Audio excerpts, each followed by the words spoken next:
Haleluya, haleluya, shalom kepada semua sahabat-sahabat saya. Dalam kehidupan kita hari lepas hari, mungkin ada sebuah pertanyaan-pertanyaan yang mendasar dalam kehidupan kita. Mengapa saya harus percaya kepada Yesus?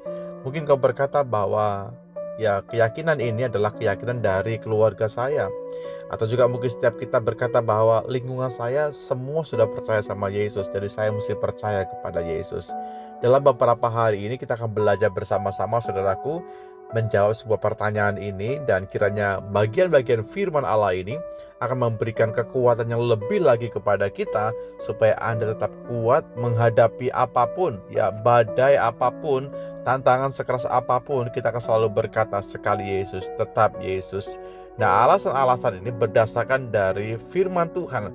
Mengapa saya tetap percaya kepada Yesus? Menurut firman Tuhan, saya melihat bahwa Yesus itu adalah jalan keselamatan, yang akan membawa hidup kita mencapai yang namanya keselamatan.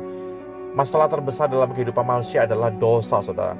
Jadi bagaimana kita semua sudah berdosa karena perbuatan dari pendahulu kita, dalam hal yang adalah Adam dan Hawa. Jadi bagaimana dosa membuat keterpisahan antara kita dengan Allah, sehingga ada ruang, ada jarak di sana, dan upah dosa Alkitab katakan adalah maut. Kita harusnya masuk ke dalam pembuangan, kita masuk ke dalam penghukuman, yaitu masuk ke dalam neraka yang kekal. Tapi bersyukurnya bahwa sesungguhnya kita hari ini bisa mendapatkan jalan, mendapatkan keselamatan, mendapatkan hal yang kabar luar biasa. Sesungguhnya firman Tuhan berkata dalam Yohanes pasal 14 ayat yang ke-6, Akulah jalan dan kebenaran dan hidup. Tidak ada seorang pun yang datang kepada Bapa kalau tidak melalui aku. Itu perkataan Yesus. Jadi ini alasan pertama mengapa kita percaya kepada Yesus, bahwa dia adalah juru selamat buat kita. Nah, sesungguhnya dialah jalan, dialah kebenaran, dialah kehidupan, dan kita pegang baik-baik. Di dalam dia ada jalan. Artinya setiap kita dituntun olehnya untuk mencapai titik akhir. Kita dibawa dalam kebenarannya untuk mengikuti arahan dari dia. Sesungguhnya dia bukan hanya jalan, tapi dia juga kebenaran yang hakiki, yang sesungguhnya untuk mencapai kehidupan. Bapak Ibu saya kasihi, melalui Yesus kita semua diselamatkan. Kita masuk menikmati dimensi kehidupan yang kekal, yang firman Tuhan katakan di dalam dia ada kehidupan, dan kehidupan itu diberikan karena kasih anugerah Tuhan yang besar itu, karena cinta Tuhan yang besar itu, karena rahmat Tuhan yang besar itu. Kita bisa menikmati yang namanya keselamatan.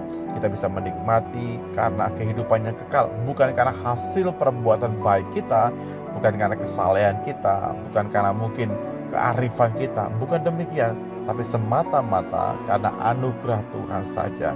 Buat kita yang bisa mendengarkan hari ini firman Tuhan, camkan baik-baik. Tuhan mau supaya kita tetap kuat di dalam panggilannya kepadanya. Berjalanlah dalam kebenaran Tuhan, saudara. Tetaplah jalan dalam jalan yang benar sekalipun sempit. Alkitab katakan bahwa mengikut Tuhan itu bukan jalan yang lebar, tapi jalan yang sempit. Ada aturan-aturan yang kita perlu ikuti, ada ketundukan-ketundukan hati kita yang perlu kita selaraskan dengan firman Tuhan. Tidak mudah, tapi dengar baik-baik. Jalan itu akan membawa Anda kepada kehidupan yang kekal, yang di dalamnya Tuhan bersama dengan kita. Tuhan bersama dengan perjalanan kehidupan Anda dan saya. Inilah alasan yang pertama mengapa Anda tetap meletakkan iman, percaya kita kepada Yesus, karena dia berkata bahwa akulah jalan, akulah kebenaran, dan akulah kehidupan. Tidak ada jalan yang lain untuk mencapai kehidupan yang kekal itu di luar dari jalanku itu. Mari sama-sama kita berdoa. Bapa dalam surga, terima kasih buat hari ini. Terima kasih buat firman dan kebenaran yang menguatkan kami senantiasa. Mengapa kami harus mempercayai Engkau sebagai Tuhan Juru Selamat. Engkaulah jalan buat kami, Engkaulah kebenaran buat kami, Engkaulah kehidupan buat kami, Tuhan. Kami bersyukur sekalipun kami bisa mengalami kondisi-kondisi yang sulit dalam hidup kami dalam dunia, tapi kami tetap percaya, menaruh pengharapan kami kepada Tuhan, mengandalkan iman kami kepada Tuhan, maka menaruh hidup kami sepenuhnya kepada Tuhan. Jadilah kehendak-Mu yang senantiasa bagi kami dalam segala hal dalam hidup kami Tuhan. Terima kasih. Ini doa dan ucapan syukur kami. Di dalam berkat nama-Mu Tuhan kami Yesus Kristus, kami sudah berdoa dan bersyukur. Haleluya. Amin.